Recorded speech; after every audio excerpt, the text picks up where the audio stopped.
For over 1,000 years, the rhythm of life in London was dictated by the sun, the river, and the seasons. In 1600, London was a city of contrasts, a place where wealth and poverty, innovation and tradition stood side by side.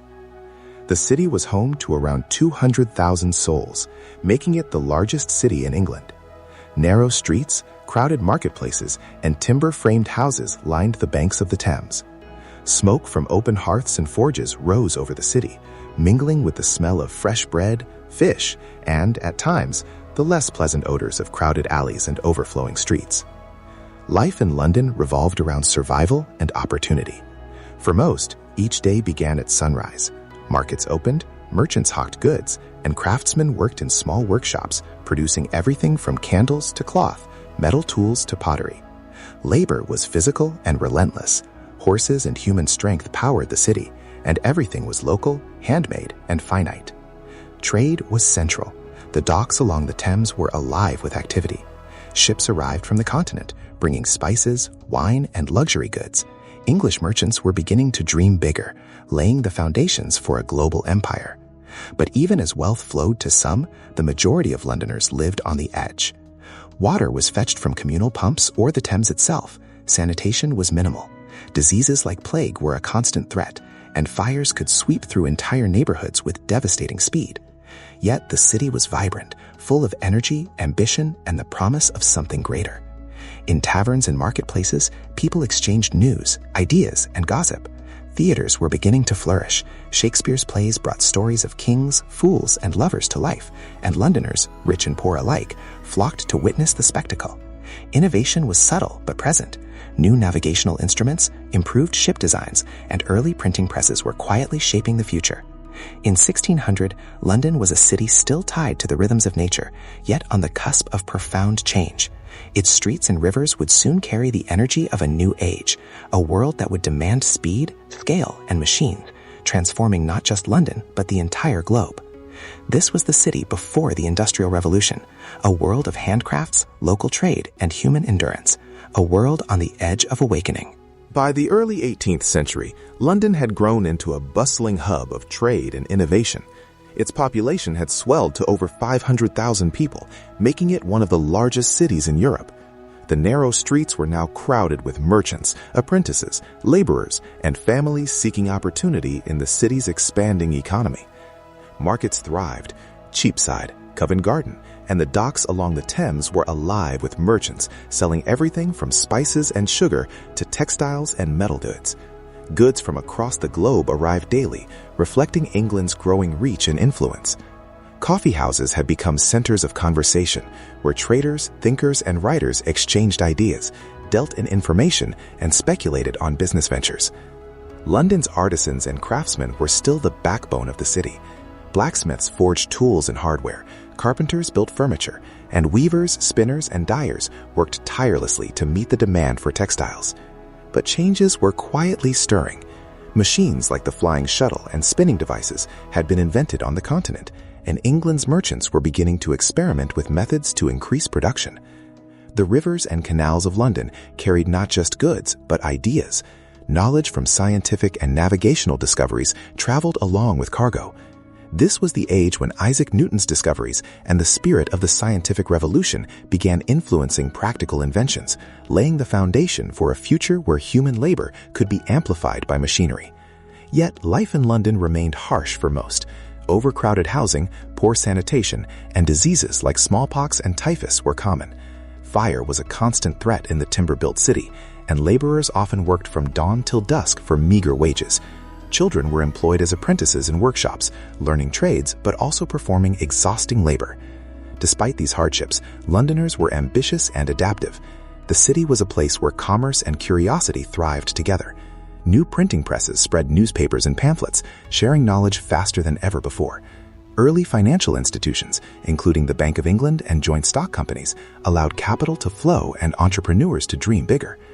By 1750, London was no longer just a medieval city of narrow streets and local trades. It was a city poised on the threshold of industrial change. The rhythm of life was still human and seasonal, but the first whispers of mechanization, early machines, organized workshops, and mass-produced goods were beginning to reshape the landscape. London was becoming a stage for transformation, where ambition, technology, and commerce would soon collide in ways that would define the modern era. By 1750, London was no longer merely a city of merchants and craftsmen. It was becoming the beating heart of a machine-driven empire. The old rhythm of sunrise and sunset began to fade as coal fires burned through the night, powering workshops that were steadily transforming into factories. Steam engines, inspired by the innovations of men like James Watt, liberated industry from the limits of wind and water. Production no longer depended on the seasons. It depended on fuel, iron, and relentless human labor. The skyline began to change. Brick mills and ironworks rose beside the Thames. Smoke darkened the sky as London expanded outward, swallowing villages and farmland. Railways carved through the countryside, connecting the capital to Manchester, Birmingham, and beyond. Stations like Paddington Station became gateways to a faster world. A journey that once took days could now be completed in hours. Time itself felt compressed. By the mid-19th century, London was the center of a vast global empire. Goods from India, Africa, and the Americas flowed into its docks. Warehouses overflowed with cotton, tea, sugar, and rubber. The city's population surged past 2 million. Entire districts of working-class housing sprang up almost overnight, crowded, unsanitary, and alive with the constant hum of labor. Children worked in factories, women stitched garments in dimly lit rooms, and men hauled coal and iron to feed the ever-hungry machines. But alongside hardship came innovation. The Great Exhibition of 1851, held in the glittering Crystal Palace, showcased Britain's industrial dominance to the world. Iron and glass formed a cathedral of progress, celebrating engineering triumphs and the belief that technology would shape a brighter future. London was not just producing goods, it was exporting ideas, machinery, and influence across continents. Yet progress carried shadows. Pollution choked the Thames, turning it into a foul-smelling artery of waste. The Great Stink of 1858 forced Parliament to confront the cost of unchecked growth. Massive sewage systems were constructed beneath the streets, engineering marvels that saved countless lives and marked the birth of modern urban planning. Public health reforms, factory acts, and labor movements began reshaping the social fabric of the city. As the 19th century gave way to the 20th, a second wave of industrial transformation swept through London. Electricity illuminated streets and homes, replacing gaslight with a steady, brilliant glow. The Underground Railway, one of the first in the world, carried millions beneath the city's surface, redefining urban mobility. Skyscrapers began to pierce the skyline, and telegraph wires connected London to distant capitals in an instant. Then came the storms of war. During the First World War, London became a command center for a global conflict fueled by industrial power.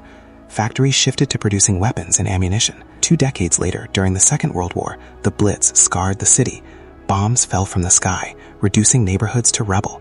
Yet even in devastation, London endured. Underground stations doubled as shelters, communities rebuilt amidst ruins. By 1950, London had been reshaped by 2 centuries of mechanized progress and unimaginable conflict. The smoky industrial capital of the 1800s was evolving into a modern metropolis of concrete, steel, and electric light. The river that once carried wooden ships now reflected bridges of iron and towers of glass.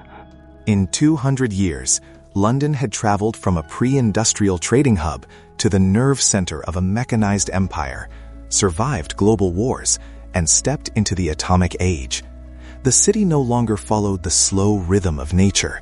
It moved to the pulse of engines, electricity, and human ambition. The transformation was irreversible. London had become a symbol of the modern world, a place where innovation, struggle, resilience, and reinvention defined the human story. And in its streets, railways, and rebuilt skyline, the echoes of the Industrial Revolution still whispered, reminding us that progress is never gentle, but it is always powerful. By 1950, London was rising from the ashes of war. The scars of the Blitz were still visible, but resilience defined the city. Entire neighborhoods were rebuilt, modern housing replaced crumbling slums, and public transportation was expanded. The London Underground carried more passengers than ever, connecting the growing city and making daily life faster, more predictable, and increasingly urbanized. The industrial age that had defined the 19th and early 20th centuries was giving way to a new era. Factories were no longer the dominant force in the economy. Manufacturing declined, and service industries, finance, media, and education rose to prominence. The City of London became a global financial hub, linking currencies, banks, and markets across continents. The rhythm of the city shifted once again, from the pounding of machines to the flow of information, data, and ideas. By the 1960s and 70s, London had embraced modernism. Tower blocks and office buildings reshaped the skyline. New roads and motorways sped up travel. But the city also faced challenges: overcrowding, social unrest, and environmental concerns. Immigration from the Caribbean, South Asia, and Africa transformed the cultural fabric of London, creating a diverse and vibrant metropolis unlike any the world had seen before. Markets, music, food, and festivals reflected a global city connected in ways unimaginable in 1600. Technology accelerated change. Telecommunication replaced letters and telegrams. Television, radio, and later computers connected Londoners not just to each other, but to the world. By the 1980s and 90s, financial deregulation turned the city into a hub of global capitalism, while new media industries, technology startups, and universities drew talent from every corner of the globe. Entering the 21st century, London became a city of innovation and culture. The Millennium Dome, the Shard, and Canary Wharf symbolized architectural ambition. The 2012 Olympic Games showcased London's capacity to host the world. High-speed trains, expanded airports, and digital infrastructure made the city hyper-connected, while smartphones, the internet, and real-time communication transformed daily life. Yet the city's growth has also carried challenges. Air pollution, housing shortages, inequality, and climate change are constant concerns. Londoners live in a world that moves faster than any previous generation could have imagined, where skyscrapers, railways, and digital networks define both opportunity and constraint. From the timber-framed streets of 1600 through the smoky factories of the Industrial Revolution to the neon-lit skyline of the 21st century, London has continually reinvented itself. It is a city of ambition, resilience, and transformation, a living testament to human ingenuity. Today, in 2026, London stands as a global metropolis, still shaped by the pulse of industry, technology, and culture. The rhythms of the city are no longer dictated by sun or tide. They are dictated by human ambition, innovation, and connection. The story of London is the story of progress itself, rapid, relentless, and transformative.